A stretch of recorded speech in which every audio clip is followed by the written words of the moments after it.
This session could be summed up, dominated by a new governor, and a governor who said one thing and did another, whether it was with regard to union concessions, whether it was with regard to taxes, whether it was with regard to job creation. We started the session with great hopes, new governor, and again, as I've said often, whether you're Republican or Democrat, it's always exciting, refreshing. You're always optimistic with a fresh start. He had a new, energetic governor, very bright man, very articulate man, and he articulated through the campaign and at the beginning of the session and in his inaugural speech, et cetera, a vision. And again, whether you're Republican or Democrat, you sort of say, hey, this is a different kind of guy. He sounded like very much a moderate Democrat, one who was fiscally conservative, one who sort of got it that, hey, he was critical of this legislature, its spending habits, its gimmicks, and the recklessness it went about its business with throughout the years, and he was going to change all that. And even Republicans, in the quiet of their study, sort of said, oh, this is going to be neat. And then he came out with his budget, and the budget is his vision of the state of Connecticut, and he has acted upon his budget.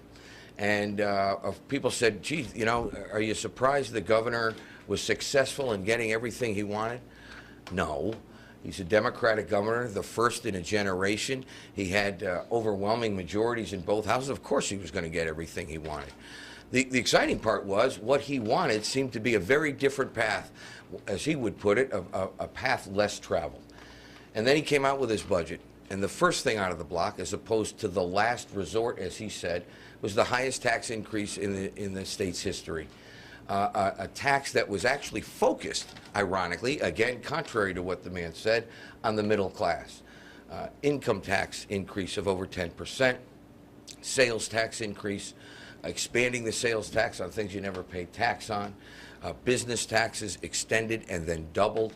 And it didn't, his actions didn't jive with his rhetoric. And it went on from there. It was all about jobs, jobs, jobs, jobs. And every day we'd pick up the paper and read about more companies leaving the state of Connecticut, complaining about the high cost of doing business. Even in the governor's own backyard, the prize he held up to all of Connecticut running for governor, UBS, the fact that he wooed them into the state of Connecticut, well, guess what? It's been confirmed they're moving out. They're taking hundreds of jobs with them. They're moving to Manhattan. Since when did we ever think Manhattan would be a cheaper place to do business than the state of Connecticut? When you have, you know, captive audience, when you have paid sick days, when you have these tax and spend policies, a business say, this Connecticut isn't open for business. They're closed and we're leaving. And that is sort of the legacy of what the man said and then what he did. Talked about open transparency. There's no Republican ideas or Democratic ideas, only good ideas. And yet John McKinney and I, as representing our respective caucuses, were not invited, consulted, talked to one iota about one aspect of the budget, despite our numerous suggestions and pleas with the Democrats not to go down a wrong path. He barely got his budget passed. He barely got some of his policies passed because even his members of his own party realized that he was going down an uncomfortable path for them. But that's their legacy. That's where they are. Our job throughout the session was to show, one, there was an alternative. We were not just the party of no. We put forth a fully vetted, detailed budget that did not increase taxes. We fought and made our voice heard because we believe we were talking on behalf of the majority of Connecticut residents.